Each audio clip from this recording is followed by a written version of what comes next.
All right. Welcome back, you guys, to another Sister for Sister story time session. So, we are continuing with the Final Destination Bloodlines. This is part 4, and we are still describing who the Moabites are, the gods that they worshipped, and the what am I trying to say? The connection that they had to the end times prophecies and other nations that they were connected to. So we talked about uh, Chemosh, Chemosh, then Chumash, which is the people of California, the Native Americans. Today we are going to talk about Chumash, which is a term in Judaism, also known as Humash, Humash, or um, Yiddish, plural, Humashim. So this is a copy of the Torah, or the 5 books of Moses that begin the Hebrew Bible, printed and bound in the form of a book or a codex for convenience when studying. In comparison, a Torah scroll is handwritten with rigorous production standards on a special type of parchment and sewn together as a single scroll for use in the synagogue. Also, the 5. We have the 5 civilized tribes of the Native Americans. Then we have the 5 cities of the plain. But let us continue. Just keep that in mind. So the word Chumash comes from the Hebrew word for 5, Hamish, Hamesh. A more formal term is Hamisha, or Humshe, Torah, 5/5 of Torah. It is also known by the Latinized Greek term Pentateuch in common printed editions. The etymology. The word Humash has the standard Ashkenazi Hebrew vowel shift of Homesh, Homesh, meaning 1/5, alluding to any one of the 5 books. By synecdoche, it came to mean the 5/5 of the Torah. The modern Hebrew pronunciation Humash is an erroneous reconstruction based on the assumption that the Ashkenazic accent, which is almost uniformly penultimately stressed, had also changed the stress of the word. Humash preserved the original stress pattern, and both pronunciations contain a shifted first vowel. In early scribal practice, there was a distinction between a Torah scroll containing the entire Pentateuch on a parchment scroll and a copy of one of the 5 books on its own, which was generally bound in codex form, like a modern book, and had a lesser degree of sanctity. The term Homesh strictly applies to one of the latter. Thus, Homesh Bereshit strictly means the Genesis 5th, but was misread as Humash, Humash, Bereshit, and interpreted as meaning the Pentateuch, Genesis, as if Humash was the name of the book and Bereshit the name of one of its parts. Compared the misunderstanding of Tur to mean the entirety of the Arba'ah, Turin. In the legal codes, such as Maimonides' Mishnah Torah, it is laid down that any copy of the Pentateuch which does not comply with the strict rules for a Sefer Torah, for example, because it is not a parchment scroll or contains vowel signs, has only the same sanctity as a copy of an individual book, Homesh. In this way, the word Homesh or Humash came to have the extended sense of any copy of the Pentateuch other than a Sefer Torah. The word Humash generally only refers to book, bound editions of the Pentateuch, whereas the scroll form is called a Sefer Torah or the Book of the Torah. In modern Jewish practice, a printed Humash usually sets out the Hebrew text of the Torah with nikud, vowel marks, and cancellation marks, separated into its 54 constituent weekly Torah portions, parashayat, together with the Haftarah for each portion and often translations and notes. A Humash Rashi also contains the Targum Onkelos and the commentary of Rashi, and may or may not have a vernacular translation of the text. A Tikkun Sophorim or Tikkun Quorum sets out in parallel columns the unvocalized text of the Pentateuch as it would appear in a Torah scroll, and the normal printed text as it appears in a Chumash. It sometimes includes Haftarot and the five Megillot. It exists as an aid for Sophorim, Torah scribes, and for those preparing to read from the Sefer Torah in the synagogue. A multi-volume set in Hebrew only, often but not always, including the entire Tanakh with Masoretic text, Masoretic notes sometimes, Targumim, and several classical commentaries, is referred to as Migraot Gadolot, or Great Scriptures.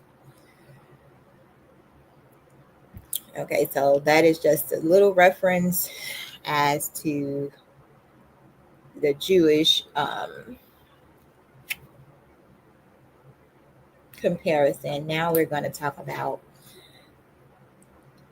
the different locations in North America that these Chumash peoples were situated.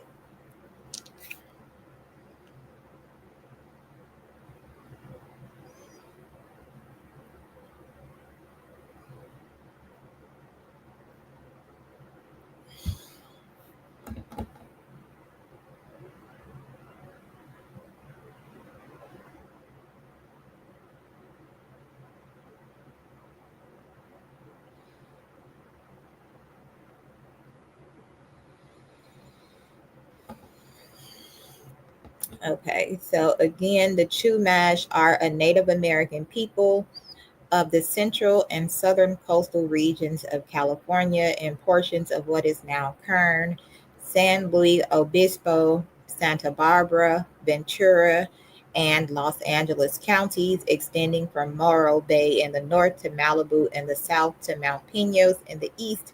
Their territory includes three of the Channel Islands, Santa Cruz, Santa Rosa, and San Miguel. The smaller island of Anacapa was likely inhabited seasonally due to the lack of consistent water source.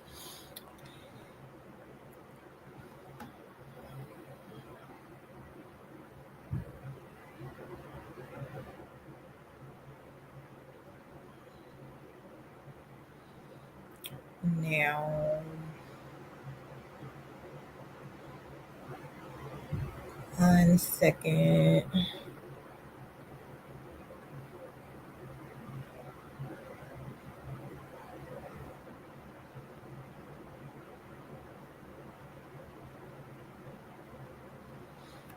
Okay, let me go back to the Bible.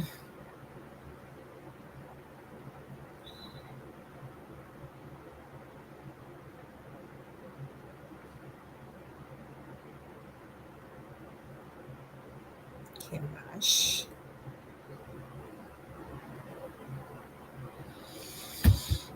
Okay, so from the Bible, Chumash is the name of a god associated with the Moabites in the Bible. He is primarily known as the national deity of Moab, and his worship is depicted as an abomination to the Israelites.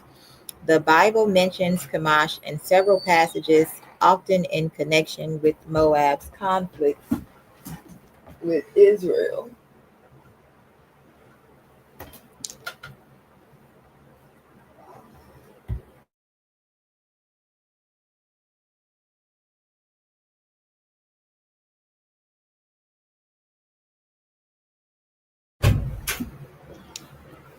So here's a breakdown again of what the Bible says about Chemosh.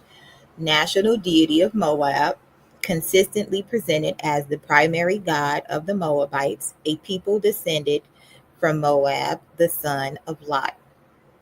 The Bible often contrasts Chemosh with Yahweh, the God of Israel, highlighting the different religious practices and beliefs of the two nations.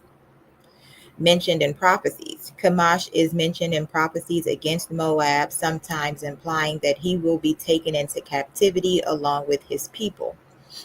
Solomon's idolatry. King Solomon, known for having many foreign wives, is said to have built a high place for Chemosh on the Mount of Olives, demonstrating the influence of Moabite worship on Israel. Abolished by Josiah, the worship of Chemosh, along with other foreign deities, was eventually abolished in Judah by King Josiah, possibly linked to Moloch. Some scholars suggest a connection between Chemosh and Moloch, another deity associated with child sacrifice, based on the mention of both as abominations in the Bible. Moabite stone. The Moabite stone, an inscription, also mentions Chemosh and his role in Moabite victories. Sacrifice to Chemosh. The Bible mentions the Moabites sacrificing their firstborn son to Chemosh, 2 Kings 3, verse 27, highlighting the brutality of their religious practices. In essence, Chemosh is a significant figure in the biblical narrative, representing the religious and cultural identity of the Moabites, their relationship with Israel, and the broader context of ancient Near Eastern religious practices.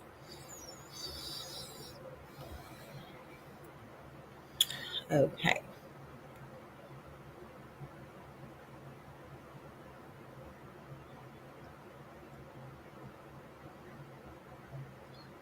So,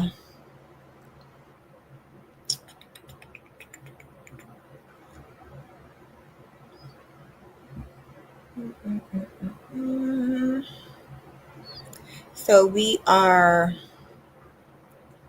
making the connection between the lies that have been told by these said nations that want to take over the inheritance of Israel. Well, this is what it's all about, them trying to take over the land that was promised to the righteous. 314 on the clock. Um, okay, so let's take a look at the people of the Native Americans and see who was sacrificing their firstborn.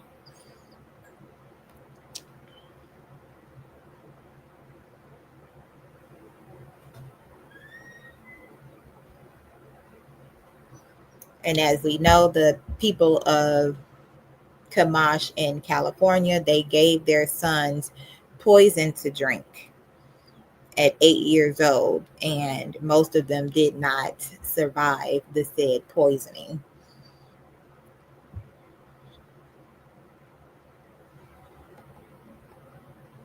Okay, so we go from the east to the west, or west to the east. This is child sacrifice in North America, with a note on the Suttee, Shuttee, by William Christie MacLeod, University of Pennsylvania. The Taensa, Taensa. Among this tribe, there is noted the propitiation of offended deities. The mothers of infants handed their babies to the high priest. He strangled them and then threw them into a fire. Penne- Pentecost, in describing what happened after a thunderbolt had struck and destroyed by fire the temple of the Taensa, in which was sheltered the sacred perpetual fire and other things sacred, writes. Immediately these savages ran toward their temple, making terrible howls, tearing their hair, and elevating their arms. With faces turned toward their temple, they invoked their great spirit, crying like people possessed for him to extinguish the fire. Then they took earth with which they rubbed their bodies and faces. The fathers and mothers brought their children, and after having strangled them, they threw them into the fire. Iberville describes the same scene. These savages, to appease the spirit who they said was angry, threw five little children in swaddling clothes into the fire of the burning temple. They would have thrown in many more had not three Frenchmen run thither and prevented them.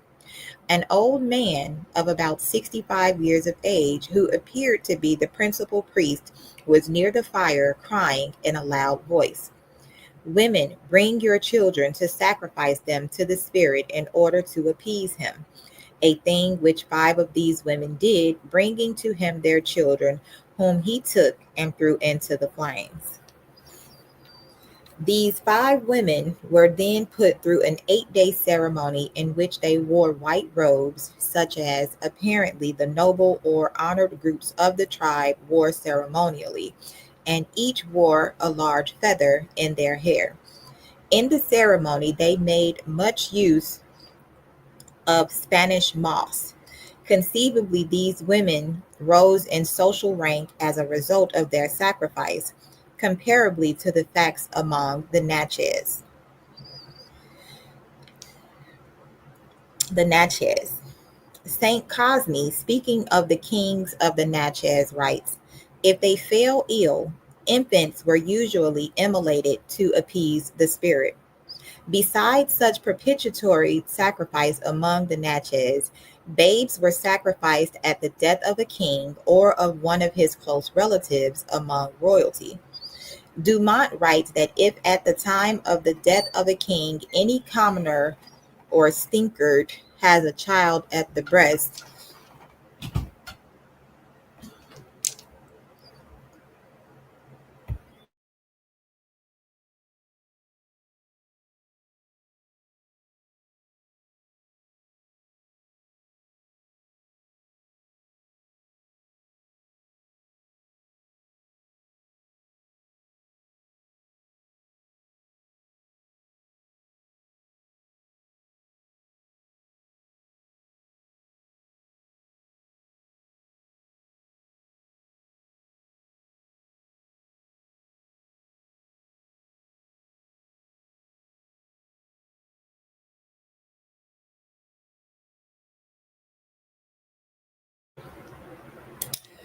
okay, so when a commoner or stinkard has a child at the breast, or at any rate one of very tender years, he repairs with his wife and his child to the cabin where his chief or king is laid out.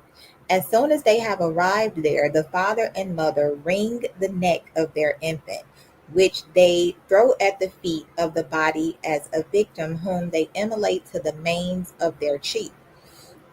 After this barbarous sacrifice, they roll between their hands some twist of Spanish beard, which they put under their feet, as if they would signify by that they are not worthy to walk on the earth. Clearly.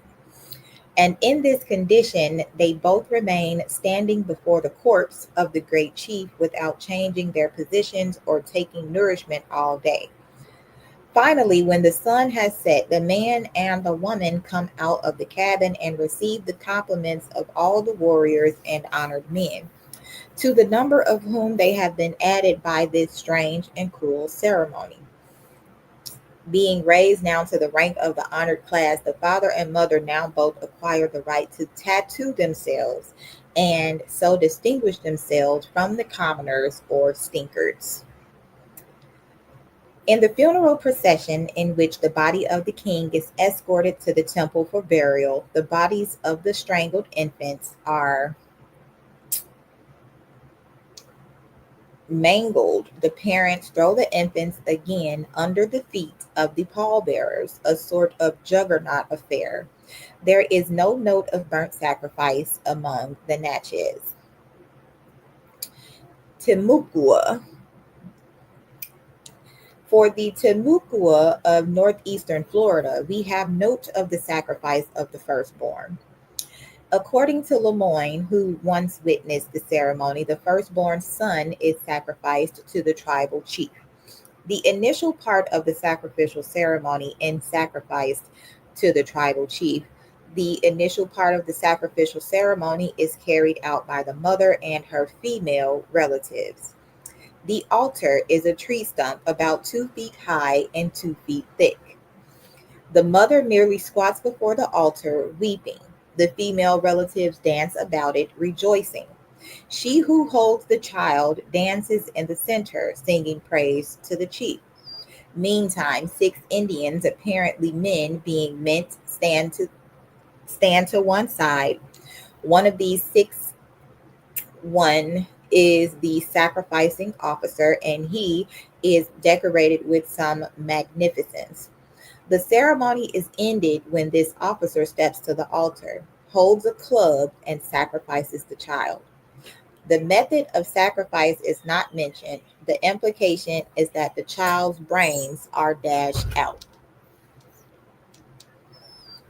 The Creeks. A migration legend of the Creek Indians has reference to an instance where a child is dashed to death against a pole, which pole apparently is the legendary first Calumet. Oh, here we go. Here we go, here we go, here we go. I currently live in Calumet Park. Right off of Obama or the O altar. Let us continue. 2. Throwing a child to a lion to temporarily prevent the lion's devouring other people while it eats the child. Throwing a clay figurine of a woman to a bird-like monster. But in none of these cases, except perhaps the first, is even vestigial human sacrifice really definitely attested. Ooh, Lord, Lord, Lord.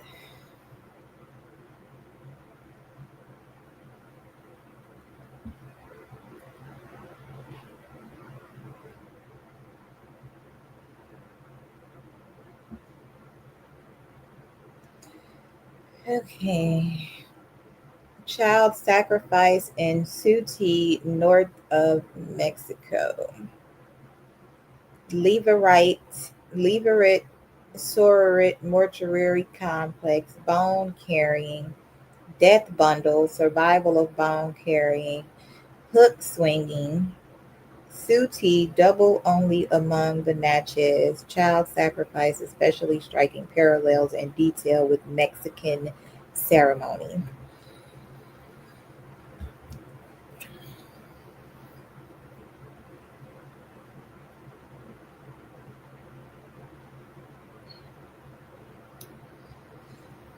Okay, so the Potomacs of the Potomacs, Spellman says that once a year they sacrifice 2 or 3 children to their god, of which god they keep an image and who is called Koikasofs. He writes that once in the year their priests, who are their conjurers, with the men, women, and children, go into the woods where the priests make a great circle of fire, in which circle, after many observances and many other conjurations, they make offer of 2 or 3 children to be given up to their God, if he will appear unto them and show his mind as to whom he desires. Upon which offer they hear a noise out of the circle, nominating such as he will have, whom they presently take and cast into the circle of fire. For if it be even the king's son, he must be given if once named by their God. After the bodies which are offered are consumed by the fire, and their ceremonies performed, the men depart merrily, the women weeping. Strachey helps us here by telling us that in the Tidewater region of Virginia, every tribe had its particular tribal deity and an image of this deity. Beyond and above these particular local deities, there was the Great Spirit.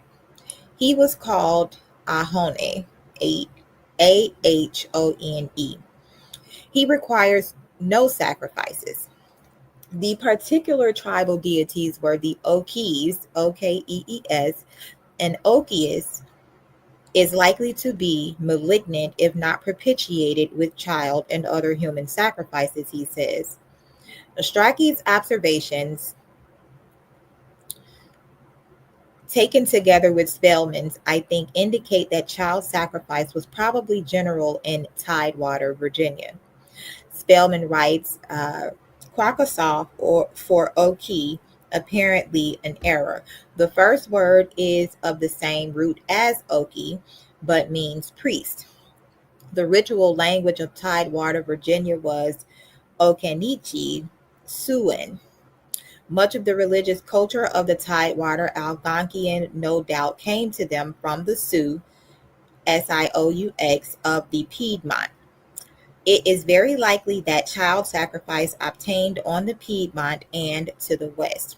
And as we have already stated, the west is where the dead reside. The letterer for the Sioux of the Piedmont speaks of their great spirit as Oke or Okek, Okaec, or Maneth.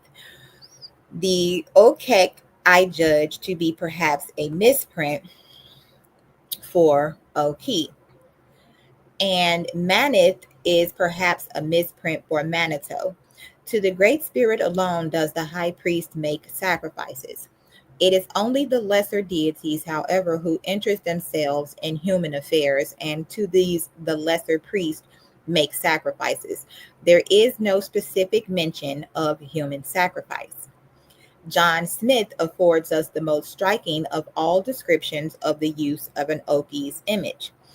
In 1607, at the very beginning of the settlement of Jamestown, Virginia, the warriors of Cacofton came out of the woods to attack the fort.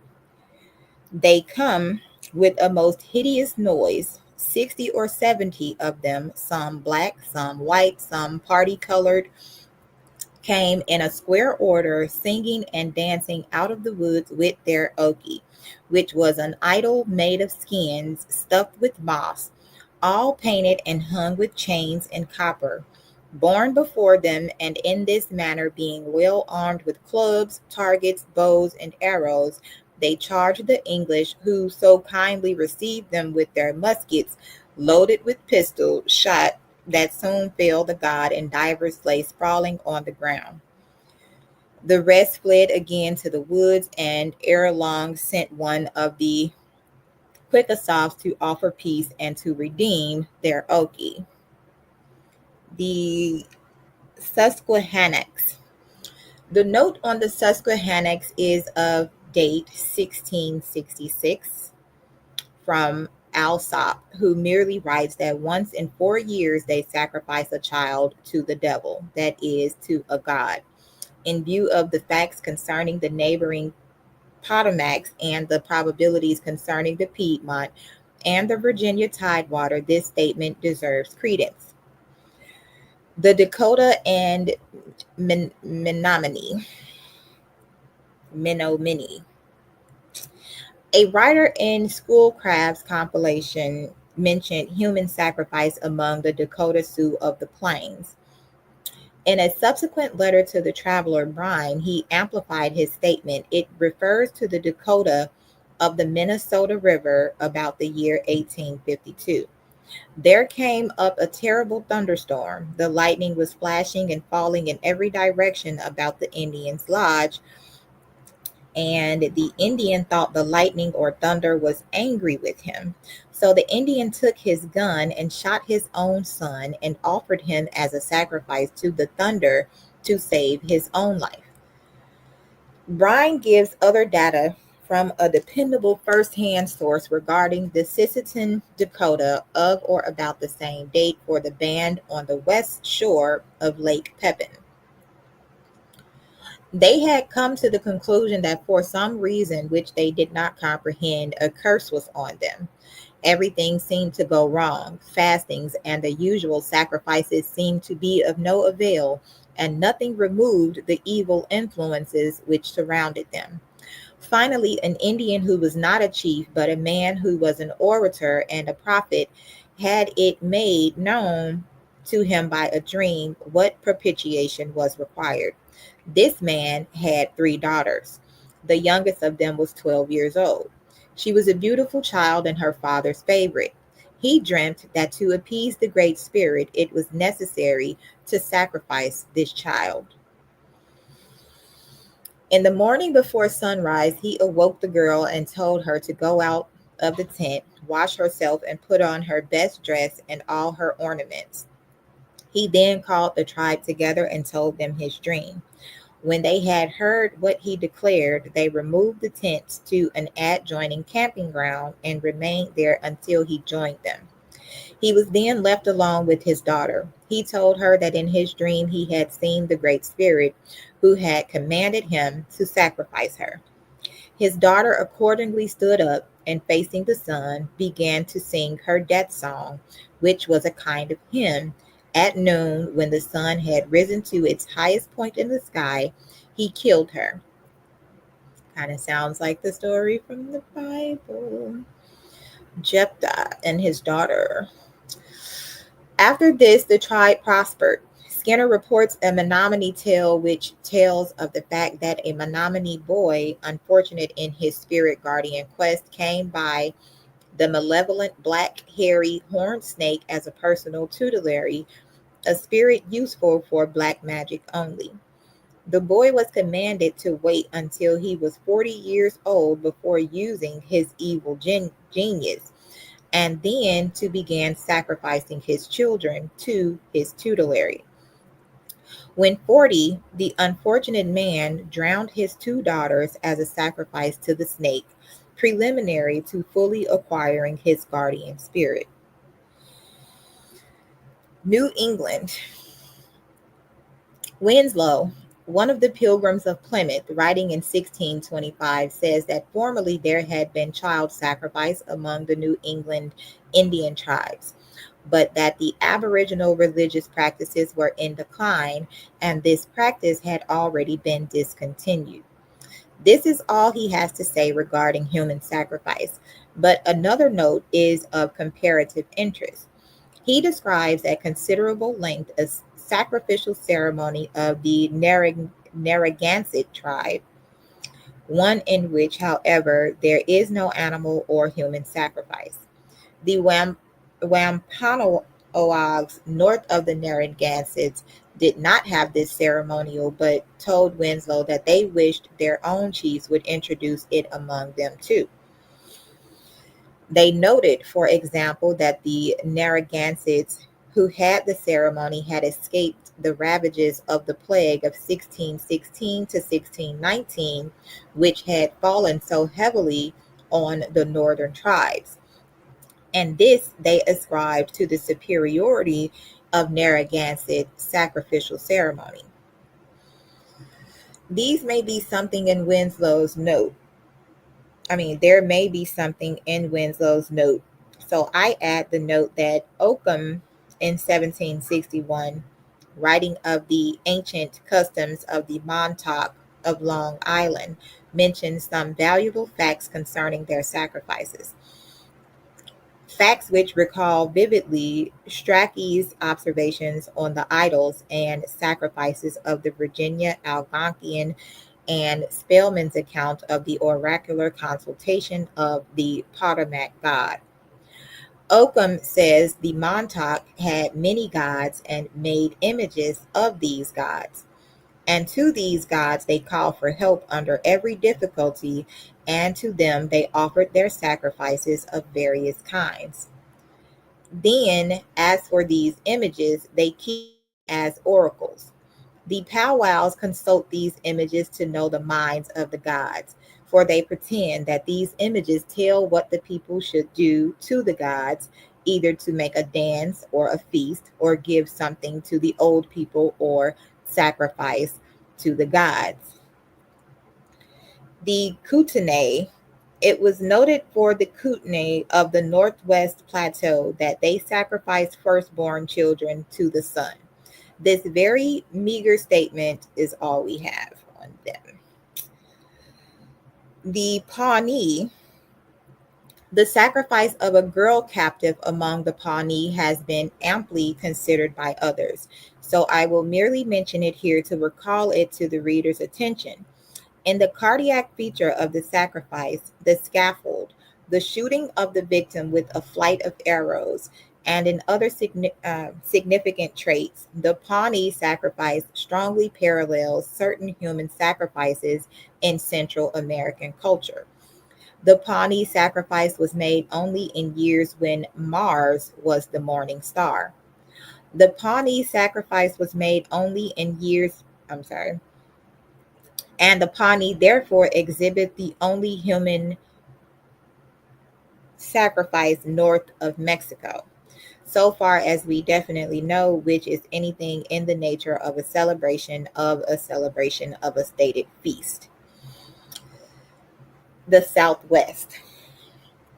The mythology of the human pieman mm, hmm, and of some of the Pueblo tribes in the Southwest indicate familiarity with former sacrifice of children made by way of propitiation to a god who is causing a devastating flood.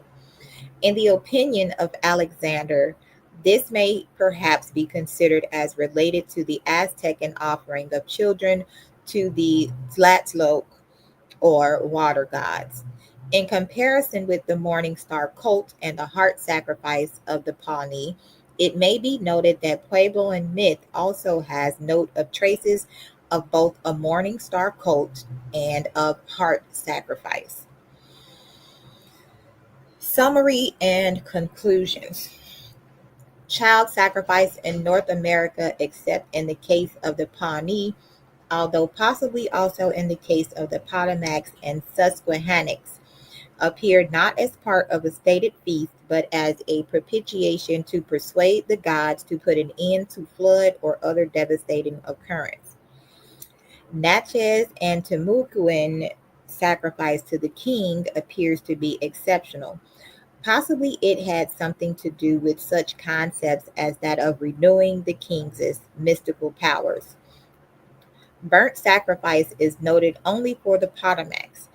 In the case of the Taenza, the infants were thrown into a fire, but the children had been previously strangled, and the fire was purely accidental. The burning was probably not a formal part of the ceremony. Conceivably, were our data fuller, we might learn that the children among the Potomacs were put to death before being burned. But in this connection, it is worth recalling the fact that in eastern North America, adult captives were often made human sacrifices by being burnt at the stake. In the sacrifice of the Timucua, the part played in the ceremony by the parent and relatives bears comparison to similar facts among the Natchez. The Timucuan clubbing to death of the victim is in contrast to Natchez strangling, but recalls the Creek myth of sacrificing a child to the first Calumet. Man, this shit is crazy. To judge from the data, it may be presumed that child sacrifice was once general in the Southeast, including Virginia and Maryland, practiced among the Susquehanna and possibly in New England. The practice among the Dakota and Menominee may be presumed to be the survival of a practice of the mound builders of the upper Mississippi Valley. The Kootenai practice suggests that the Shoshoneans below may have had such practice. Linton and others have shown the Mexican affinity of the institution of human sacrifice among the Pawnee. The Ozark bluff dweller culture of Arkansas, with its sandals, atolls, matats, tubular pipes, and such, shows Mexican affinities. Elsewhere, I have shown the close Mexican relationship of Natchez culture. So child sacrifice, so widely distributed in North America, may be presumed to be ultimately derivable from Central American cultural radiation. A note on the Suti. The distribution of child sacrifice may be compared with that of Suti shown on the accompanying map. Elsewhere, I have discussed the distribution and origin of Suti in America and the Old World. Subsequent study has convinced me further that both in America and the Old World, Suti has developed from the linkage of the sororit liberate with marriage and widowhood. The connection is very evident in the data from India. It is important to add a subsequently acquired note of the existence of Suti among the Chickasaw, whose home was not far from that of the Natchez on the lower Mississippi River. Milford, a usually dependable 19th century source, states that Chickasaw widows were buried alive with their deceased husbands. In De Soto's day, burying alive, in contrast with the strangling of the Natchez as known to us in the 18th century, was a method used in immolating retainers with a deceased chief. Other authorities on the Chickasaw note that widows mourned for 3 years under the supervision of the deceased husband's relatives. And for the Creeks, we read that similar mourning under relative supervision lasts for 4 years, reduced to several months in the 19th century, but that the widow might be released from mourning by the brother of the deceased husband having intercourse with her. What is hell? There is every reason to credit Milford on the Chickasaw and to suspect that before the day of much European influence, the Creeks also may have had Suti.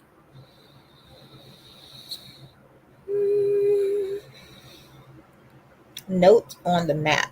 I show the distribution of hook swinging, on which see my paper on the same, to help indicate the likelihood of historical linkage between the northwest coast and the lakes and plains area of the Liberate Sororit mortuary complex. Valley of the Dry Bones was the mortuary. In Natchez, double Suti, the widower is immolated at the death of his wife, as well as the widow being immolated at her husband's death, if she is the first to die. In Suti, its antecedents and origins, I have shown the presence of an incipient double Suti in the eastern Great Lakes region.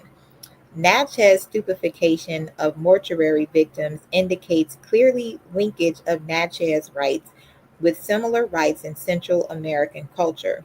The Pawnee child sacrifice indicates similarly close linkage. The blank area on the map does not indicate positive absence of the traits considered. There can be little doubt, for example, of former continuity of child sacrifice in distribution in the eastern woodlands and the Mississippi Valley. I will add that photo of the map on my YouTube and Facebook for you all to see.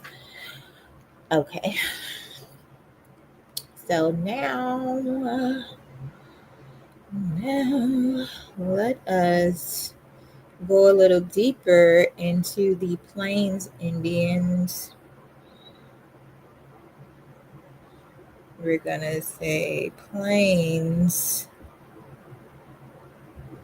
the Plains Native Americans, because we are focused on Moab. So, Plains Native Americans that sacrificed their firstborns.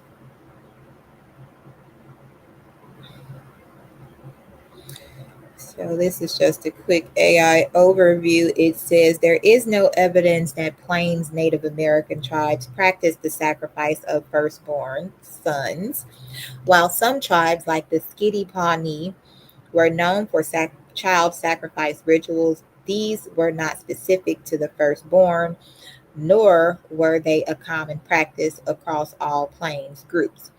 The Pawnee rituals involved offering young girls to the morning star, not sons.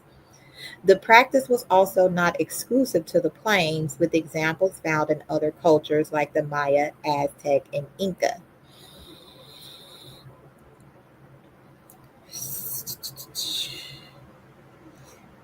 So the Skidi Pawnee, a division of the Pawnee, were known for their morning star sacrifice, where a young woman, often a captive, was sacrificed to the morning star.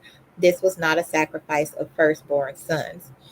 Other Plains tribes, while some Plains tribes had rituals involving human sacrifice, these were not typically focused on the firstborn. For example, the Oglala Lakota are known to have performed human sacrifice, but the victim was not necessarily a firstborn child, as evidenced by the case of Haxty, a 14-year-old girl. Other cultures. Child sacrifice was a practice in several pre Columbian cultures, including the Maya, Aztec, and Inca, but again, it wasn't limited to the firstborn sons and varied by culture. No widespread practice, there is no evidence to suggest that the Plains Indians as a whole practiced the sacrifice of firstborn sons.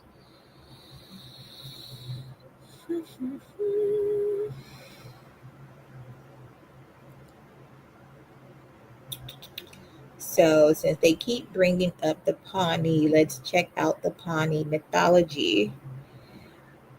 So, the Pawnee mythology is the body of oral history, cosmology, and myths of the Pawnee people concerning their gods and heroes. The Pawnee are a federally recognized tribe of Native Americans formerly located on the Great Plains along tributaries of the Missouri and Platte Rivers in Nebraska and Kansas, and currently located in Oklahoma. They historically speak Pawnee, a Caddoan language. The Pawnees live in villages of earth lodges. They grew corn and went on long bison hunts on the open plains twice a year. The tribe has four bands. The Skiddy and the South bands consisted of the Chawi, the Kithaaki, and the Pita Hawarata Pawnee. There were some differences in the mythology of the Skiddy and the South bands.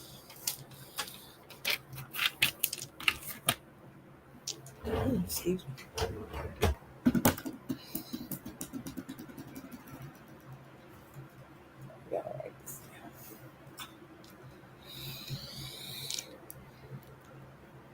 The Skiddies were the Great Star Specialists.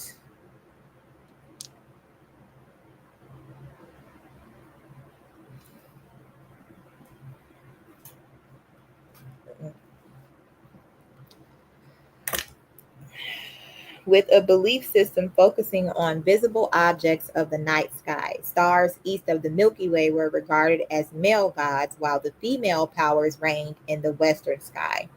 The South bands acknowledged the creative powers of some celestial objects and meteorological phenomena, but largely counted upon animals for support and guidance.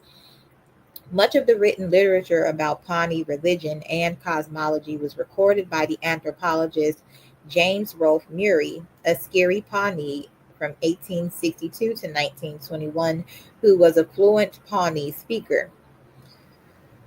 Deities and spirit animals. Atiaz Tirawa, which means our Father above in the Pawnee language, often translated inaccurately as the Great Spirit, was the creator god. Another variant, perhaps most used, is Tirawahat. He was believed to have taught the Pawnee people tattooing, fire building, hunting, agriculture, speech, and clothing, religious rituals, including the use of tobacco and sacred bundles, and sacrifices. He was associated with most natural phenomena, including stars and planets, wind, lightning, rain, and thunder. The wife of Tirawa was Atira, goddess of the earth. Atira, literally mother corn, was associated with corn. The male morning star in the east was believed to be created first, being the war god. He wore the dress of a warrior. After him came the female evening star in the west. She resisted the divine plan to create humankind. Morning Star had to fight and overcome a number of forces in the western sky with his fireball to finally mate with her. The first human being thus created was a girl. Six major stars represented other gods controlled by Tirahut. Two of them were the female southwest and northwest stars. The male stars were the north, the northeast, the southeast, and the south stars. Some had specific tasks to fulfill. The North Star was the son of South Star. He watched over the people and had to keep his post. Northeast Star, or Big Black Meteoric Star, controlled the animals, in particular the bison. He was also in charge of the shift from day to night. According to some skitties, this unidentified and enigmatic star was a buffalo bull carrying the heaven on his back. The mythology of the South Bands does not mention this god at all, and only a number of the other star gods. Southeast Star, or Red Star, regulated the coming of day and had authority among the animals. South Star rose sometimes on the heaven to see if his son North Star remained on his fixed position. South Star ruled in the land of the dead. He received no prayers and no ceremony was held in his name. Paths in the Milky Way guided the dead human beings to his dominion. The thunder, the lightning, the cloud, and the wind were four great powers in the west. They obeyed the evening star. By means of constant song, they generated the earth on which the first girl, the child of evening and morning stars, was placed. The, the solar and lunar deities were Shakuru and Pa, respectively. They were the last of all gods placed in the heavens. Their offspring was a boy, and he was put on earth too. Aside from this, the sun and the moon are of relatively minor standing in the Skidi Pawnee mythology. Meteorites brought good fortune to the finders. They were seen as the children of Tirawahut sent down to earth. While the Skidi Pawnee relied a great deal on the powers and the aid of stars and other objects in cosmos, the South Bands came through foremost by the assistance and advice of a number of animals. Yet the gods in heaven existed, and the animals acted as go betweens when they instructed and guided the South Bands. The white beaver ceremony of the Chawi served nearly the same purpose as the renewing or restarting spring awakening ceremony, thunder ceremony of the Skidi. However, hibernating animals were revitalized through this rite rather than the renewal of corn crops. Tirawa conferred miraculous powers on certain animals. These spirit animals, the Naharak, would act as Tirawa's messengers and servants and could intercede with him on behalf of the Pawnee. The Naharak had five dwellings or lodges. There's the five again. The foremost among them was Pahuk, usually translated Heel Island, a bluff on the south side of the Platte River near the town of Cedar Bluffs in present day Saunders County, Nebraska. Lala Wakotito, or Dark Island, was an island in the Platte near Central City, Nebraska. Akawatako, or White Bank, was on the Loup River opposite the mouth of the Cedar River in what is now Nance County, Nebraska. Kitzawitzuk, translated water on a bank, also known to the Pawnee as Pahoa, was a spring on the Solomon River near Glen Elder, Kansas. It now lies beneath the waters of Wakanda Reservoir. The fifth lodge of the Naharak was known to the Pawnee as Pa-Her, translated as hill that points the way or guide rock. Celestial observation. The Pawnee seasonal rituals were tied to the observation of the stars and planets. Their earthwork lodges were built at the same time as observatories and as microcosm, the scale model of the universe. Each lodge was at the same time the universe and also the womb of a woman, and the household activities represented her reproductive powers. The lodge also represented the universe in a more practical way. The physical construction of the house required setting up four posts to represent the four cardinal directions, aligned almost exactly with the north south, east west axis. A Pawnee observatory lodge also required an unobstructed view of the eastern sky. The lodge's axis would be oriented east-west in such a way that the sunrise of vernal equinox would cast light on the altar. The dimensions of the lodge's smoke hole and door would be designed to allow observation of the sky, with the smoke hole aligned to enable observation of the Pleiades. According to one Skitty band Pawnee man at the beginning of the 20th century, the Skitty were organized by the stars. These powers above made them into families and villages and taught them how to live and how to perform their ceremonies.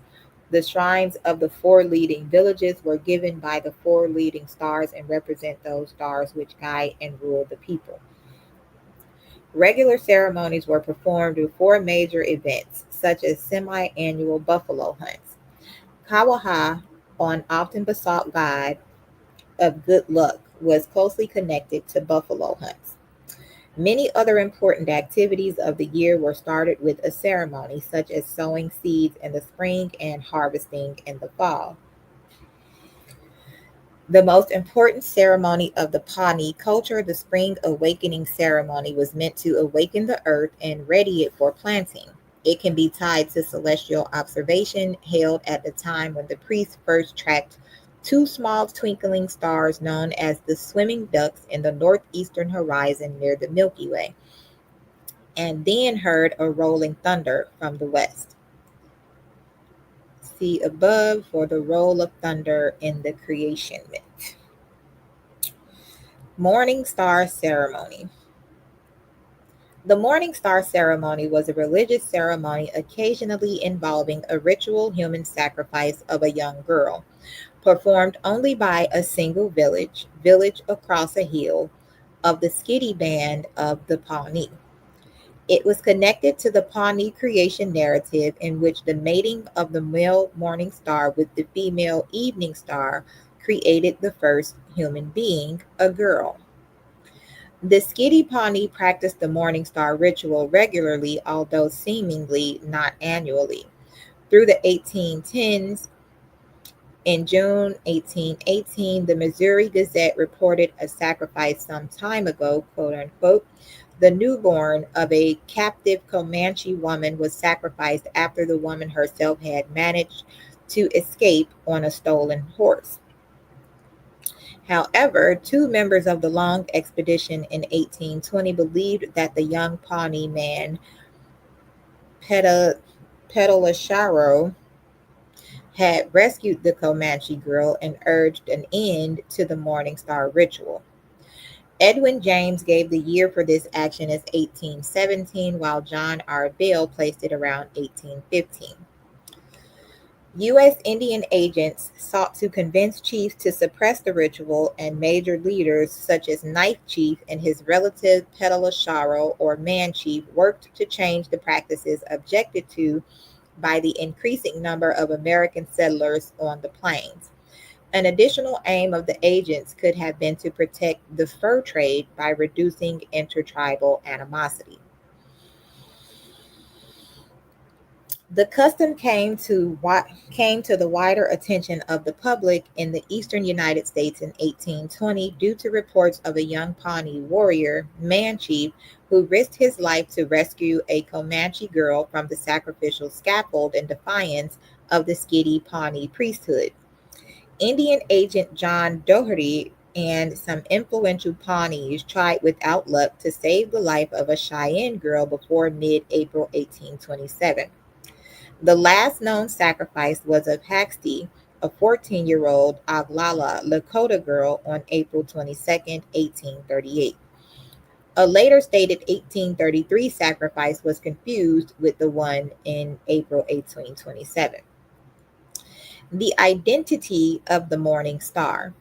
The identity of the morning star is not clear. The earliest accounts specified Venus as the morning star, while most ethnographers favored Mars, given it was said to be red. Jupiter is also a candidate. During the known 1827 and 1838 ceremonies, calculations show that Venus rose in the morning sky. Human sacrifice. The ceremony was performed in spring, in years when Mars was morning star, the identity of the morning star, but usually not as an actual human sacrifice, but merely as a symbolic ceremony. However, one source states several or more years frequently elapsed between occurrences of the morning star ceremony. An actual human sacrifice would be performed only when a man of the village dreamed that the morning star had come to him and told him to perform the proper ceremony. He would then consult with the keeper of the morning star bundle, receiving from him a warrior costume.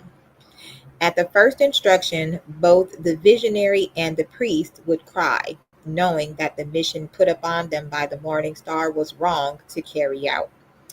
The man, aided by volunteers, then had to carry out an attack on an enemy village and capture a girl of suitable age. Now it's given the story of the Benjamites. Returning to the village, the captured girl would be handed over to the servant priest of the Morning Star. The people in contact with the girl treated her with respect, but kept her isolated from the rest of the tribe. When it was time for the spring sacrifice, she was ritually cleansed.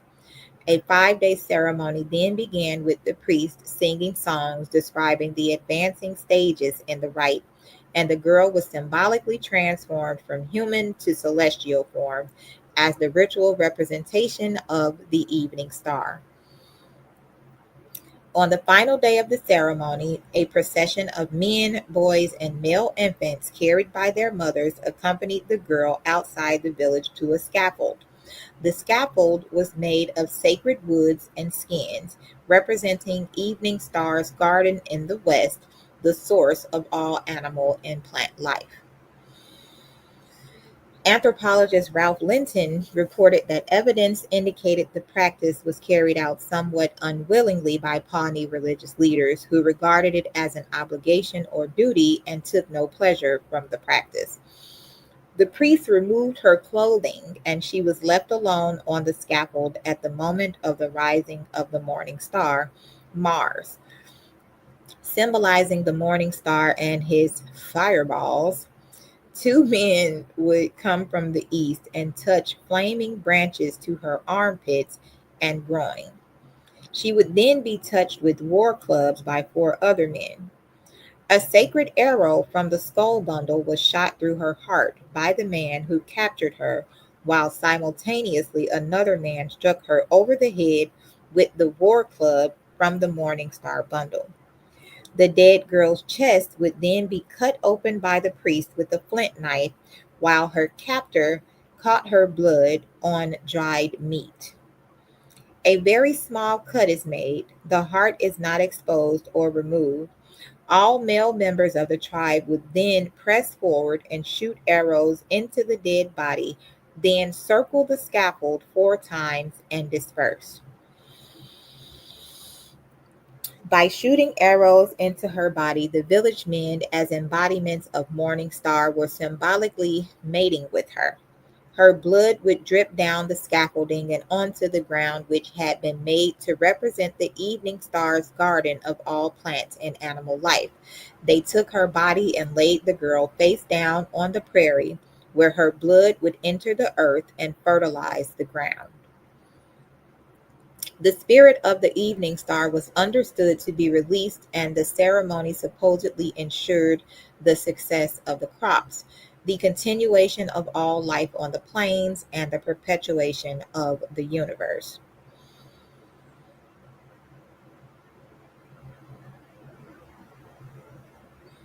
Mm-mm-mm.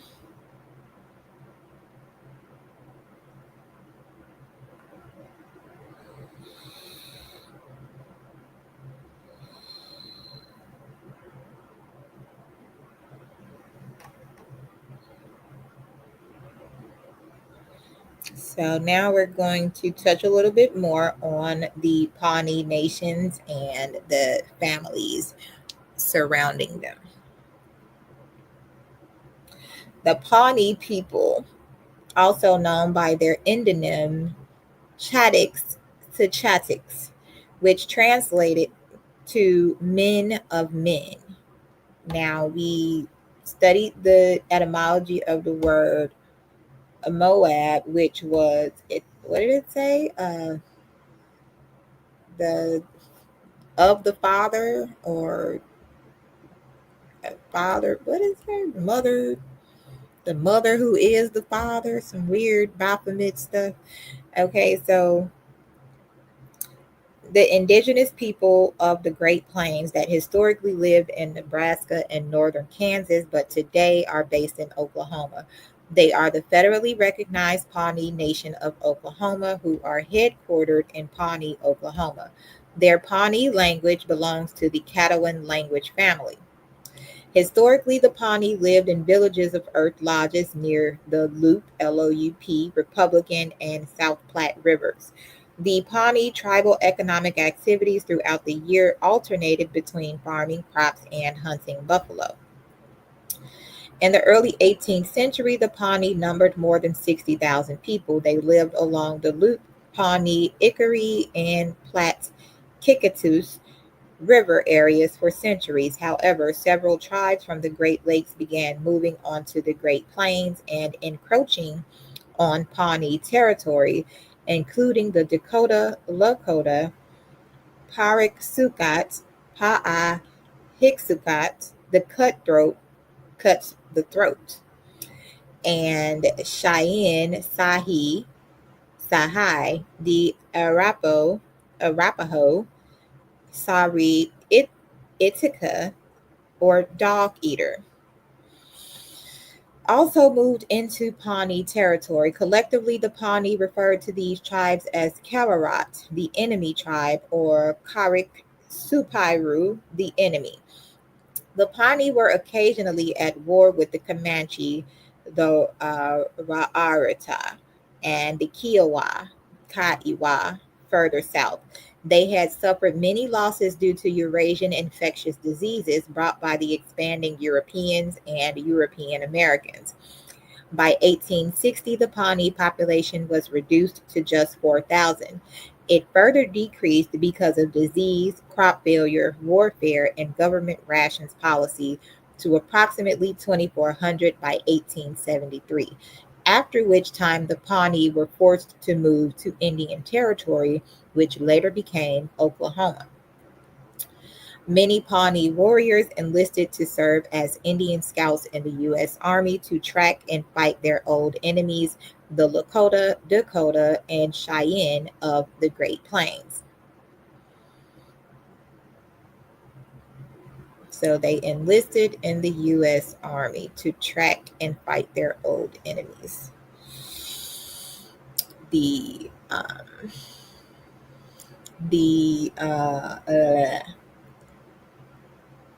what is it called in the Bible?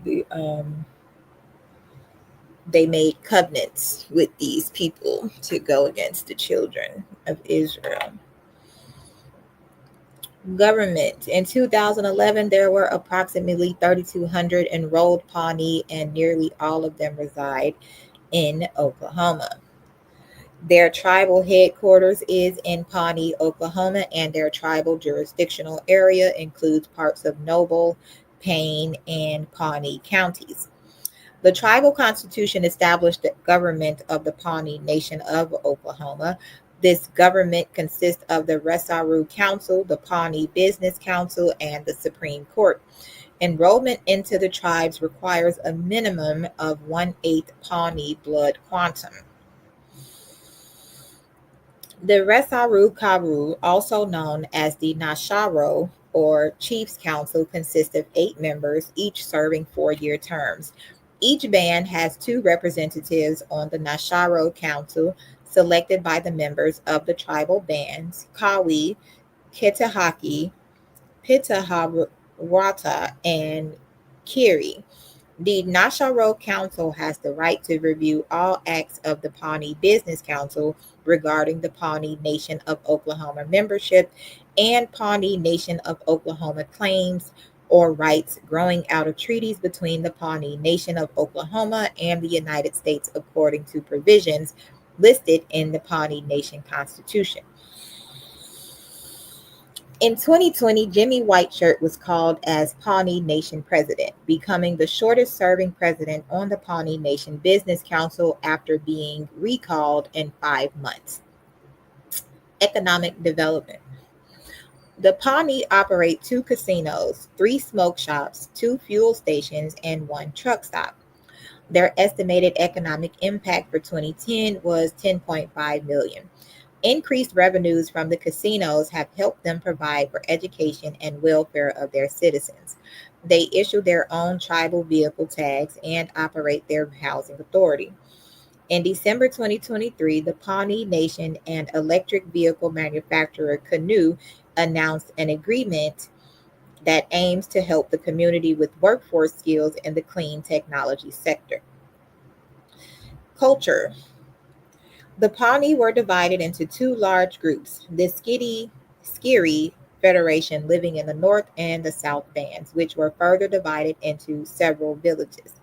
While the Skiri Federation were the most populous group of Pawnee, the Kawi Shawi band of the South Bands were generally the politically leading group, although each band was autonomous.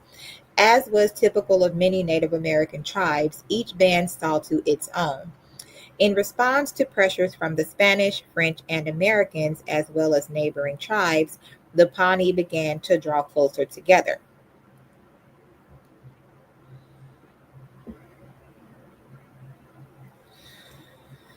Bands. South bands called Tuhawits, East Village people by the Skiddy Federation, the uh, Kawai variant, Cawicchaui, or Tsawi, people in the middle, also called Grand Pawnee. Kitihaki, Kita, Kitahaki variants, Kitkahaki, Kitkahaki, or Kitkihaxki, Little Muddy Bottom Village, Little Earth Lodge Village, often called Republican Pawnee.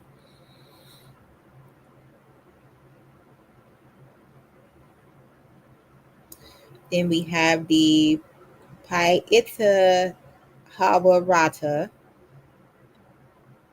known as people downstream, man going east, derived from pitta or pita, man, and rata, screaming. The French called them tapage Pawnee, screaming, howling Pawnee. Later, English speaking Americans called them the noisy Pawnee.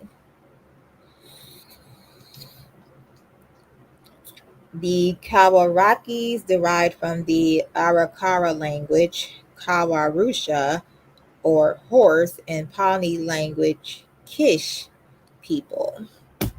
Some Pawnee argued that the Kawaraki spoke like the Arakara living to the north, so perhaps they belonged to the refugees 1794 to 1795 from Lakota aggression who joined their Caddo kin living south. The Skiddy Federation, or the Skiri, the northernmost band, called themselves Kiriki Kerr Kerr Kerrurki, whatever, look like wolves people. Hmm. Dog face. And were known by the South Bands as Kiiri Wolf Band.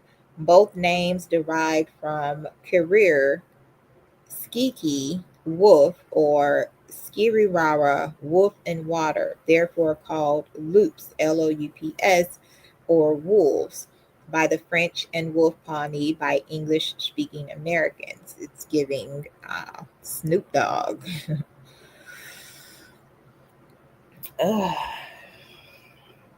Mm, the wolf. The wolf. The wolf. The wolf. Anyway. Oh, they ate dogs. So therefore they looked like dogs. Okay. Turikaku, the center village. Kitkihax Pakutu, Old Village or Old Earth Lodge Village. Two Hitspiat or Turikbiat, village stretching out in the bottomlands, village across bottomland, village in the bottoms. To Kitskita, village on branch of a river. To Hawukasa, village across a ridge or village stretching across a hill. The Arakara Rikutu, big antlered elk standing. The Arakarariki, small antlered elk standing. To Hutsaku, village in a ravine. To Rarakaku, village in thick timber. The Akapax Sawa, the buffalo skull painted on teepee. The Tiski fish hawk. The steak scatit, black ear of corn or corn black.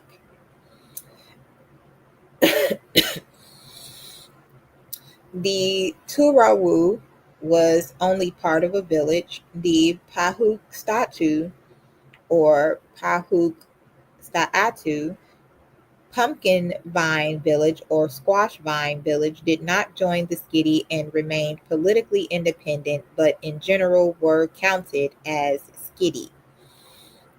The Skirarara, Wolf and Water, although the Skidi Federation got its name from them, they remained politically independent but were counted within the Pawnee as Skidi. The Panismaha, also Panamaha, by the 1770s, this group of the Skidi Pawnee had broken off and moved towards Texas, where they allied with the Taobaya, the Tonkawa, Yojuan, and other Texas tribes. And I had something wrote down about the sacrifice in Texas. Texas Chainsaw Massacre. Um, brain fart. Anyway, okay. The villages. Historically, the Pawnee led a lifestyle combining village life and seasonal hunting, which had long been established on the plains. Archaeology studies of ancient sites have demonstrated the people lived in this pattern for nearly 700 years, since about 1250 CE. The Pawnee generally settled close to the rivers and placed lodges on the higher banks. They built earth lodges that by historical times tended to be oval in shape. At earlier stages, they were rectangular. They constructed the frame, made a 10 to 15 post set some 10 feet 3 meters apart, which outlined the central room of the lodge. Lodge size varied based on the number of poles placed in the center of the structure. Most lodges had 4, 8, or 12 center poles. A common feature in Pawnee lodges were 4 painted poles, which represented the 4 cardinal directions and the 4 major star gods, not to be confused with the Creator. A second outer ring of poles outlined the outer circumference of the lodge. Horizontal beams linked the posts together. The frame was covered first with smaller poles tied with willow withes. The structure was covered with thatch, then earth. A hole left in the center of the covering served as a combined chimney/smoke vent and skylight. The door of each lodge was placed to the east and the rising sun. A long, low passageway, which helped keep out outside weather, led to an entry room that had an interior buffalo skin door on a hinge. It could be closed at night and wedged shut. Opposite the door on the west side of the central room, a buffalo skull with horns was displayed. This was considered great medicine.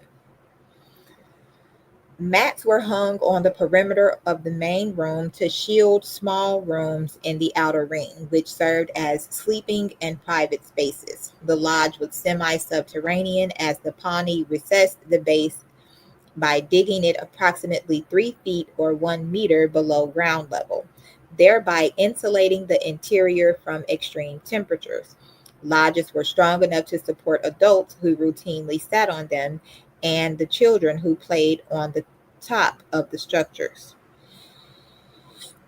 As many as 30 to 50 people might live in each lodge, and they were usually of related families.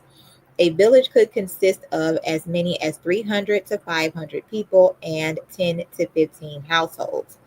Each lodge was divided into the north and south, and each section had a head who oversaw the daily business.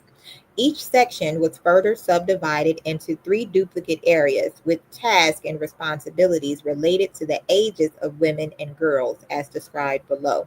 The membership of the lodge was quite flexible. The tribe went on buffalo hunts in summer and winter. Upon their return, the inhabitants of a lodge would often move into another lodge, although they generally remained within the village. Men's lives were more transient than those of women. They had obligations of support for the wife and family they married into, but could always go back to their mother and sisters for a night or two of attention. When young couples married, they lived with the woman's family in a natural local pattern. Political structure. The Pawnee are a matrilineal people. Ancestral descent is traced through the mother, and children are considered born into the mother's clan and are part of her people. In the past, a young couple moved into the bride's parents' lodge. People worked together in collaborative ways marked by both independence and cooperation without coercion. Both women and men are active in political life with independent decision making responsibilities. Within the lodge, each north south section had areas marked by activities of the three classes of women. Mature women, usually married and mothers, who did most of the labor. Young single women just learning their responsibilities, and older women who looked after the young children. Among the collection of lodges, the political designations for men were essentially between the warrior clique and the hunting clique. Women tended to be responsible for decisions about resource allocation, trade, and inter-lodge social negotiations. Men were responsible for decisions which pertained to hunting, war, and spiritual/health issues. Women tended to remain within a single lodge while men would typically move between lodges.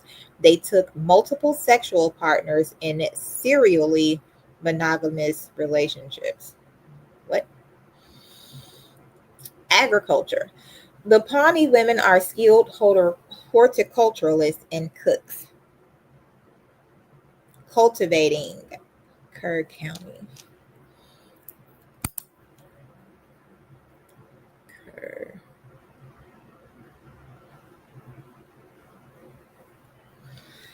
Okay. Uh, Cultivating and processing 10 varieties of corn, 7 of pumpkins and squashes, and 8 of beans. They planted their crops along the fertile river bottomlands.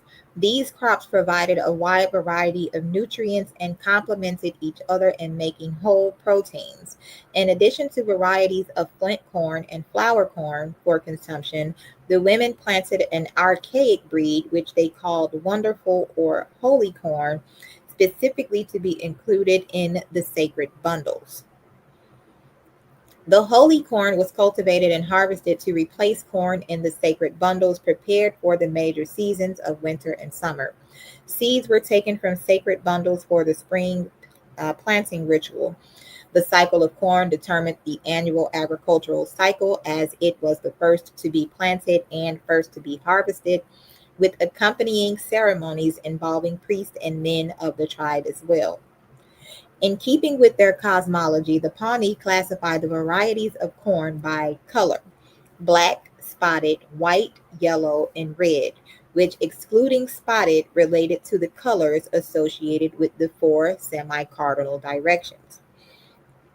The women kept the different strains separate as they cultivated corn, while important in agriculture, squash and beans were not given the same theological meaning as corn. In 2005, the last 25 remaining seeds of the Pawnee Eagle corn variety were successfully sprouted. The unique Eagle corn is described as being similar to almonds with cream. In November 2010, a traditional Pawnee ceremony with Eagle corn soup was held in Oklahoma. According to True West magazine, Eagle corn soup had not been available for ceremonies for 125 years. Hunting. After they obtained horses, the Pawnee adapted their culture and expanded their buffalo hunting seasons. With horses providing a greater range, the people traveled in both summer and winter westward to the Great Plains for buffalo hunting. They often traveled 500 miles or 800 kilometers or more in a season. In summer, the march began at dawn or before, but usually did not last the entire day. Once buffalo were located, hunting did not begin until the tribal priest considered the time propitious. The hunt began by the men stealthily advancing together toward the buffalo, but no one could kill any buffalo until the warriors of the tribe gave the signal. In order not to startle the animals before the hunters could get in position for the attack on the herd, anyone who broke ranks could be severely beaten. During the chase, the hunters guided their ponies with their knees and wielded bows and arrows. They could incapacitate buffalo with a single arrow shot into the flank between the lower ribs and the hip. The animal would soon lie down and perhaps bleed out, or the hunters would finish it off. An individual hunter might shoot as many as 5 buffalo in this way before backtracking and finishing them off. They preferred to kill cows and young bulls, as the taste of older bulls was disagreeable. After successful kills, the women processed the bison meat, skin, and bones for various uses. The flesh was sliced into strips and dried on poles over slow fires before being stored. Prepared in this way, it was usable for several months. Although the Pawnee preferred buffalo, they also hunted other game, including elk, bear, panther, and skunk, for meat and skins. The skins were used for clothing and accessories, storage bags, foot coverings, fastening ropes, and ties. The people returned to their villages to harvest crops when the corn was ripe in late summer, or in the spring when the grass became green and they could plant a new cycle of crops. Summer hunts extended from late June to about the 1st of September, but might end early if hunting was successful. Sometimes the hunt was limited to what is now western Nebraska. Winter hunts were from late October until early April and were often to the southwest into what is now western Kansas. Religion. Like many other Native American tribes, the Pawnee had a cosmology with elements of all of nature represented in it. They based many rituals in the four cardinal directions.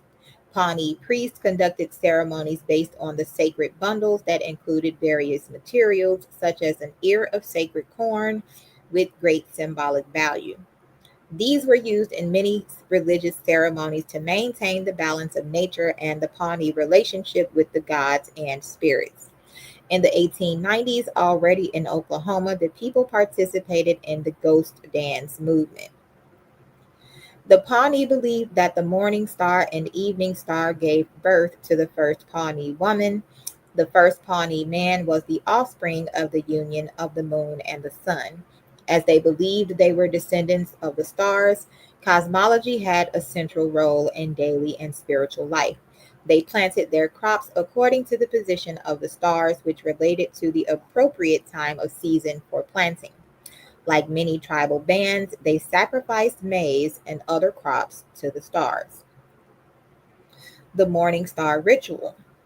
The Skitty Pawnees in village across a hill practiced human sacrifice, specifically of captive girls in the Morning Star Ritual. They continued this practice regularly through the 1810s and possibly after 1838, the last reported sacrifice. They believed the long standing rite ensured the fertility of the soil and success of the crops, as well as renewal of all life in spring and triumphs on the battlefield. The sacrifice was related to the belief that the first human being was a girl born of the mating of the morning star, the male figure of light, and the unwilling evening star, a female figure of darkness in their creation story. So it sounds like RAPE.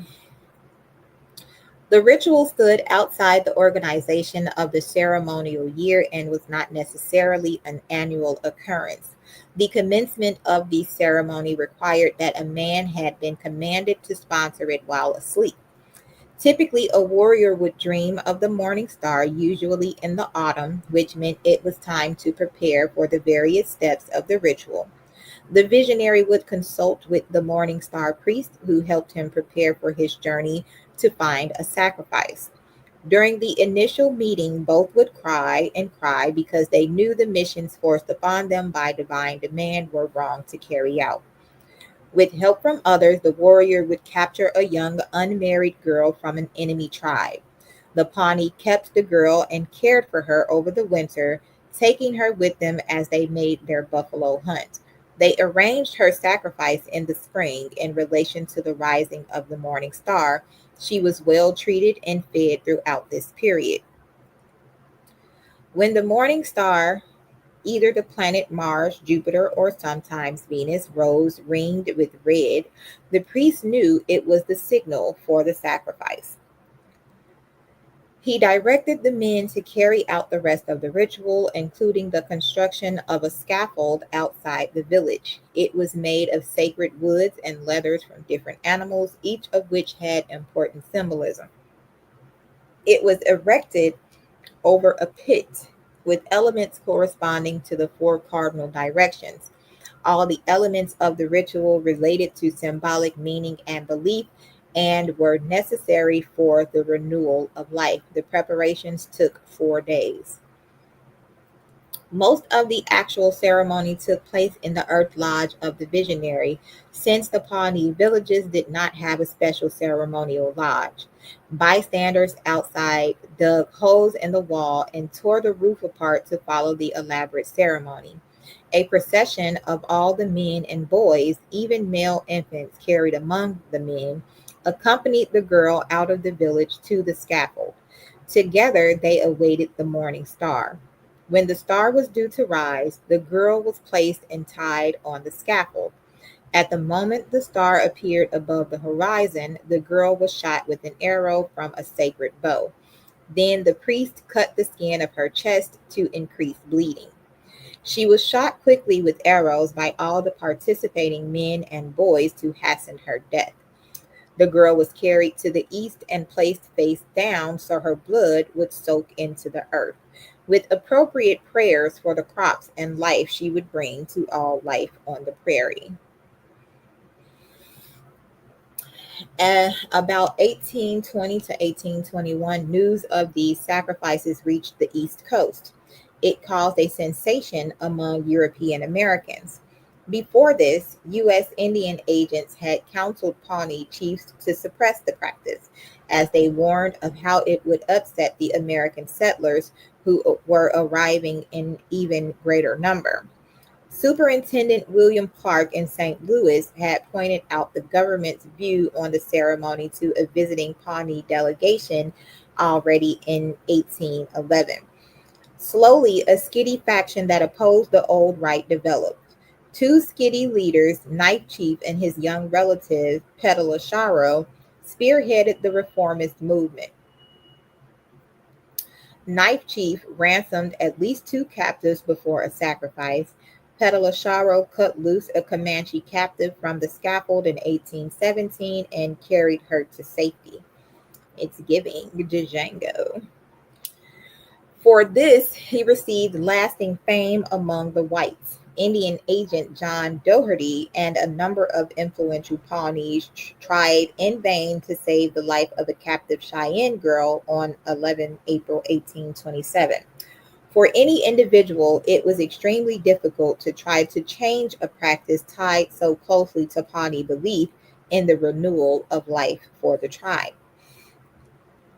In June 1818, the Missouri Gazette of St. Louis contained the account of a sacrifice. The last known sacrifice was of Haxty, a 14-year-old Oglala Lakota girl, on the 22nd of April, 1838. Writing in the 1960s, the historian Gene Weltfish drew from earlier work of Whistler and Spindon to suggest that the sacrificial practice might have been transferred in the early 16th century from the Aztec of present-day Mexico.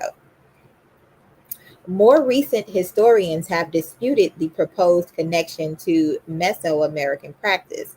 They believe that the sacrifice ritual originated independently within ancient traditional Pawnee culture. History. Before metal or horses, the ancestors of the Pawnees also spoke Caddoan languages and had developed a semi-sedentary lifestyle in valley bottom lands on the Great Plains. Unlike other groups of the Great Plains, they had a stratified society with priests and hereditary chiefs. Their religion included ritual cannibalism and human sacrifice. At first contact, they lived through what is now Oklahoma and Kansas, and they reached Nebraska in about 1750. Other Caddoan speakers lived in the southern plains into Texas and Arkansas, forming a belt of related populations along the eastern edge of the Great Plains.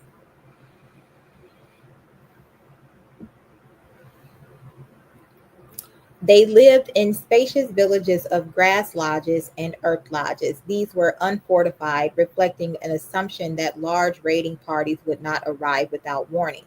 They did not need to rapidly coordinate defense against a large party of enemies. The Pawnees, with the Wichita and Arikara, survived European encroachment, and they all adapted to forming compact villages on high ground and surrounding them with ditch and wall defenses.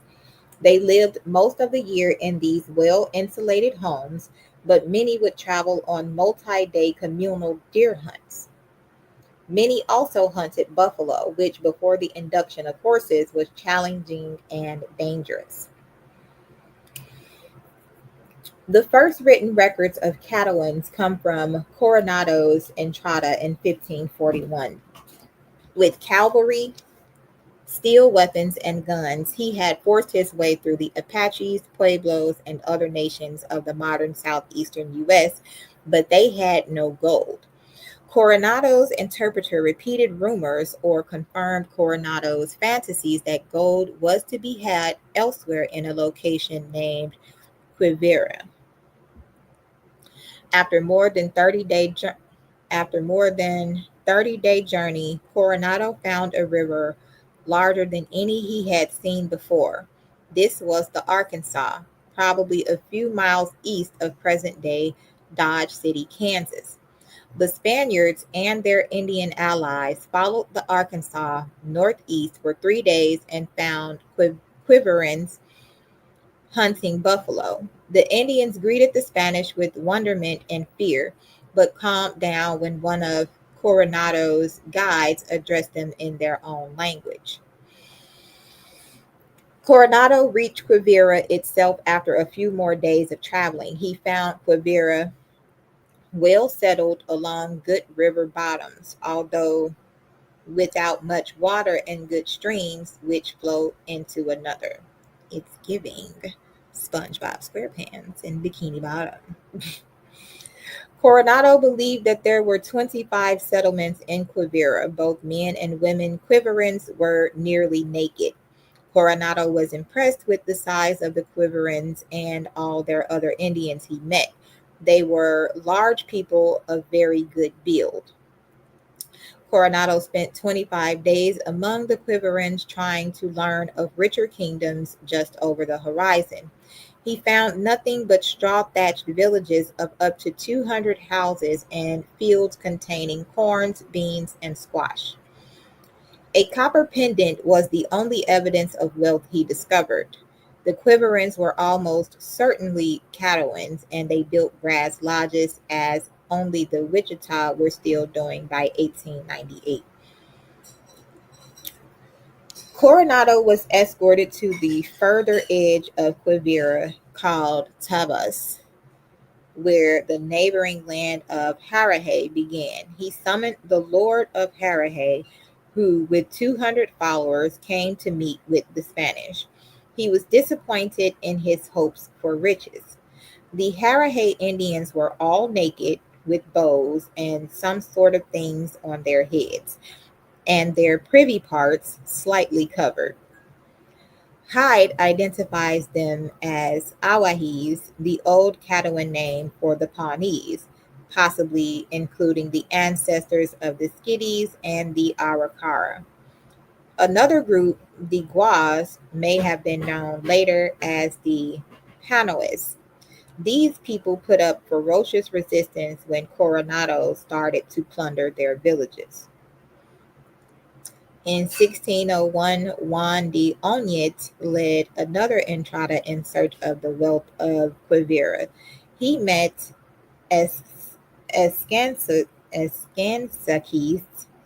probably Apaches, who tried to persuade him to plunder and destroy Quiveran villages.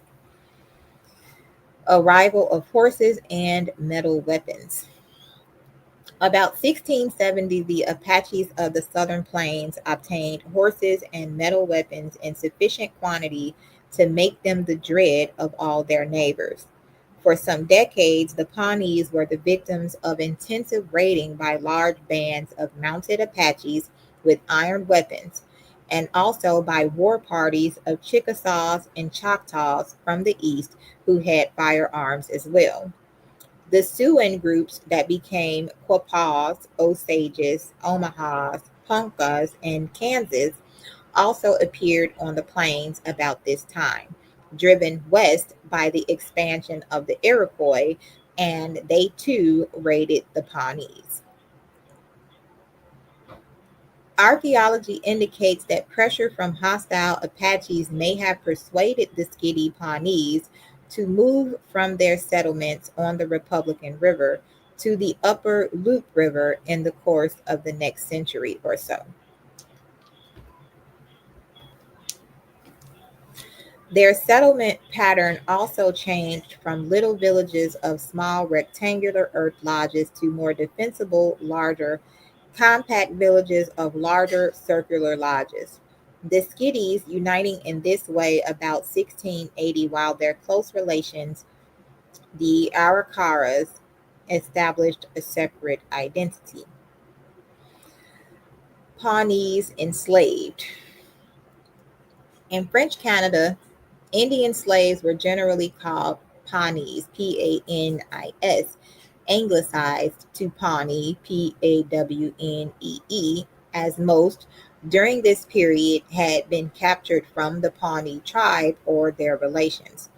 Pawnee became synonymous with Indian slave in general use in Canada, and a slave from any tribe came to be called Pawnees. As early as 1670, a reference was recorded to a Pawnee in Montreal.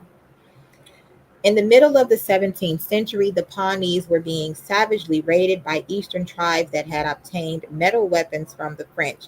which gave them a terrible advantage over Indians who had only weapons of wood, flint, and bone. The raiders carried off such great numbers of Pawnees into slavery that in the country on and east of the upper Mississippi, the name Pawnee developed a new meaning, slave. The French adopted this meaning, and Indian slaves, no matter from which tribe they had been taken, were presently being termed Pawnees. It was at this period, after the middle of the 17th century, that the name was introduced into New Mexico in the form Panana, Pana, by bands of mounted Apaches who brought large numbers of Pawnee slaves to trade to the Spaniards and Pueblo Indians.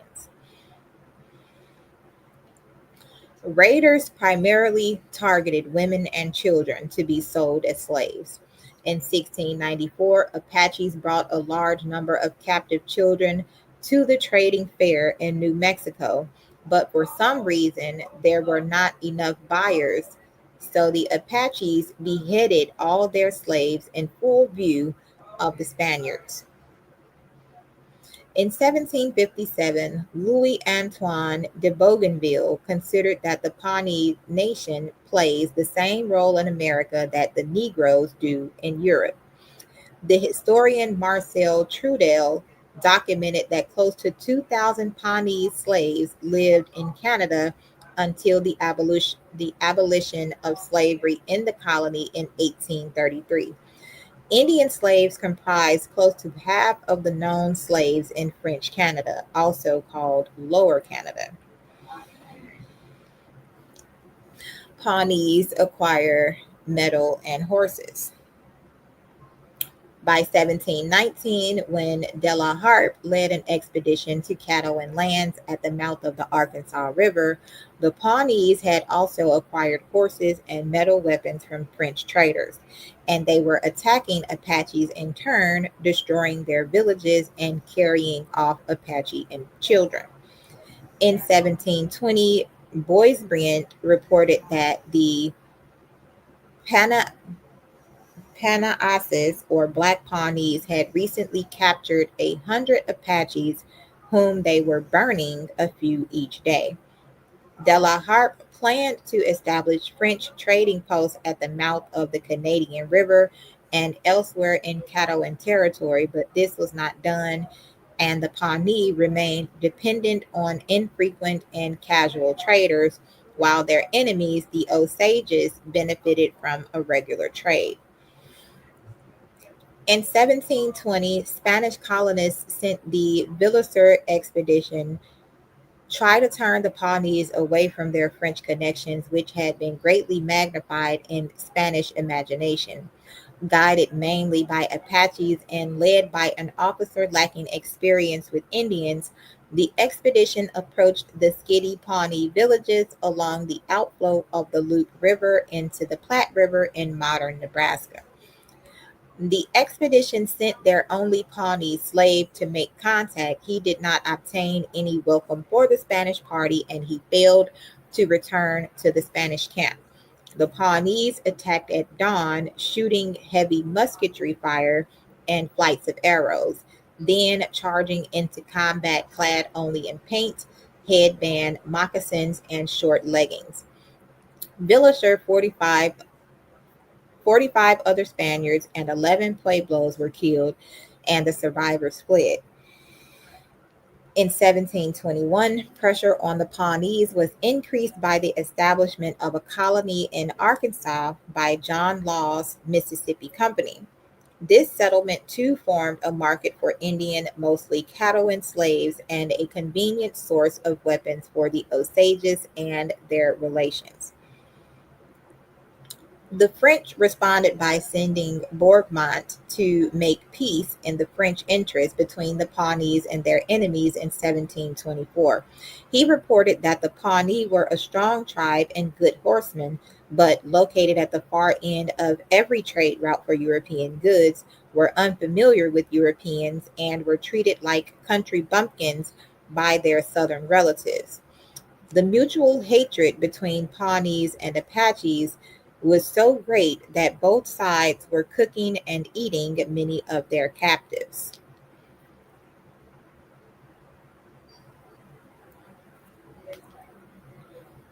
Bourgmont's peace had little effect. In 1739, the Mallet brothers visited the Skiddy Pawnee. In 1750, the Skiddies were reported to be ruled by a grand chief who had 900 warriors. From about 1760, smallpox epidemics broke out on the Great Plains, reducing the Skiddy from 8 large villages in 1725 to one by 1800. Increasing contact with English speakers, ongoing tribal warfare. A Pawnee tribal delegation visited President Thomas Jefferson. In 1806, Lieutenant Zebulon Pike, Major G.C. Sibley, Major S.H. Long, among others, began visiting the Pawnee villages. Under pressure from Sioux tribes and European American settlers, the Pawnee ceded territory to the United States government in treaties in 1818, 1825, 1833, 1848, 1857, and 1892.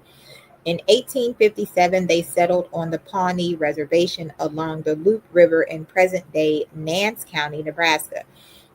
But they maintained their traditional way of life. They were subjected to continual raids by Lakota from the north and west.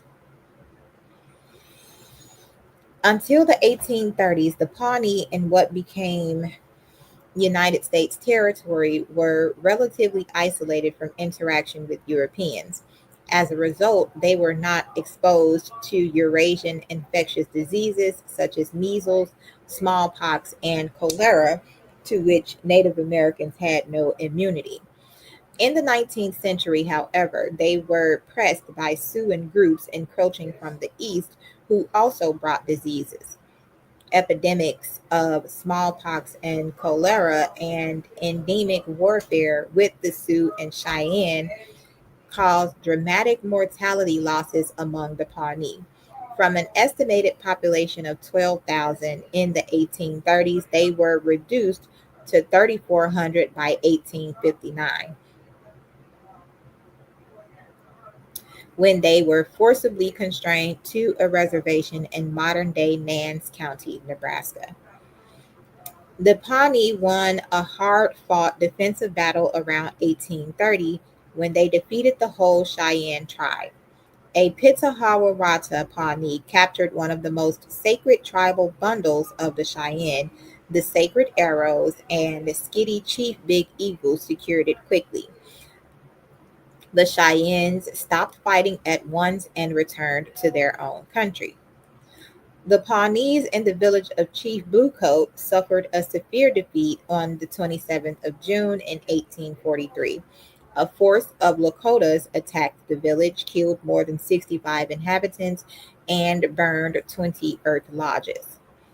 In 1852, a combined Indian force of Cheyennes and invited Kiowa and Kiowa Apaches attacked a Pawnee camp in Kansas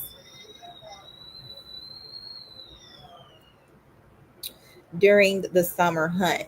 First, when a Pawnee shot a very reckless Cheyenne with an arrow in the eye, it was discovered he wore a hidden scale mailed armor under his shirt.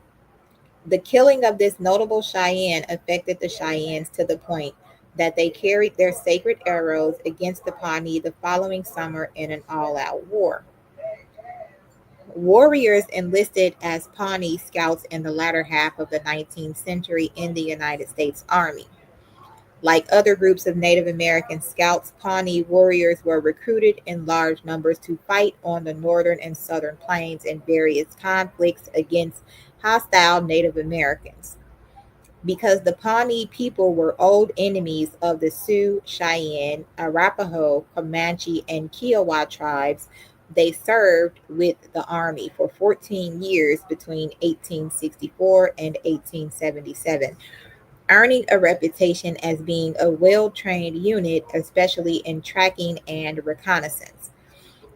The Pawnee Scouts took part with distinction in the Battle of the Tongue River during the Powder River Expedition of 1865 against Lakota, Cheyenne, and Arapaho, and in the Battle of Summit Springs.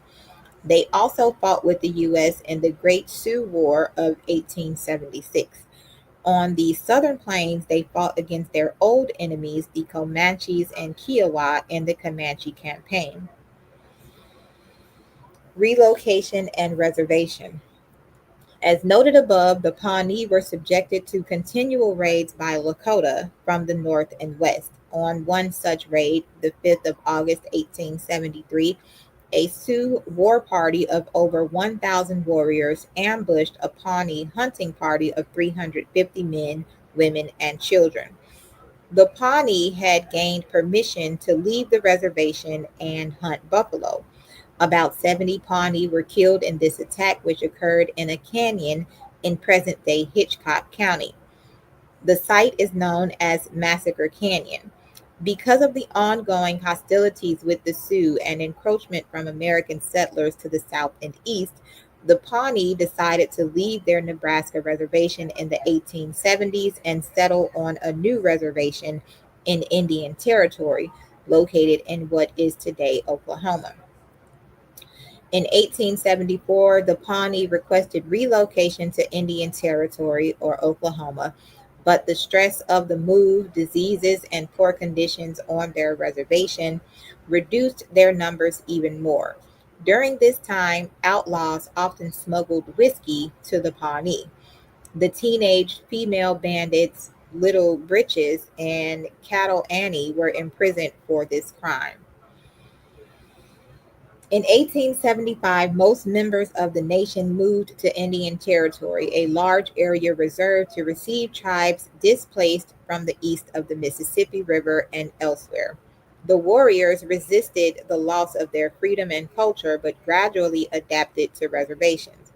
On the 23rd of November, 1892, the Pawnee in Oklahoma were forced by the U.S. federal government to sign an agreement with the Cherokee Commission to accept individual allotments of land and a breakup of their communal holding.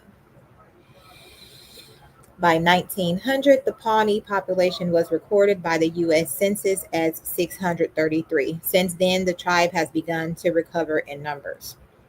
Recent history. In 1906, in preparation for statehood of Oklahoma, the U.S. government dismantled the Pawnee tribal government and civic institutions. The tribe, recognized under the Oklahoma Indian Warfare Act of 1936, and established the Pawnee Business Council and Nasharo Chiefs Council and the tribal constitution, bylaws, and charter. In the 1960s, the government settled a suit by the Pawnee Nation regarding their compensation for lands ceded to the U.S. government in the 19th century. By an out of court settlement in 1964, the Pawnee Nation was awarded $7,316,97 for land ceded to the U.S. and undervalued by the federal government in the previous century. Bills such as the Indian Self-Determination and Education Assistance Act of 1975 have allowed the Pawnee Nation to regain some of its self-government. The Pawnee continue to practice cultural traditions, meeting twice a year for the intertribal gathering with their kinsmen, the Wichita Indians. They have an annual 4-day Pawnee homecoming for Pawnee veterans in July. Many Pawnee also return to their traditional lands to visit relatives and take part in scheduled powwows.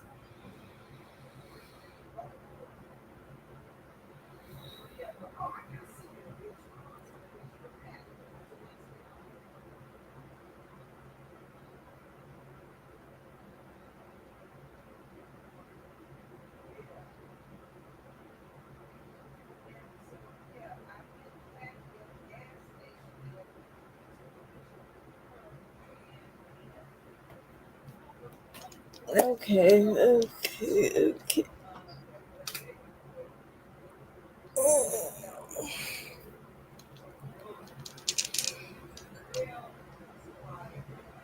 All right, so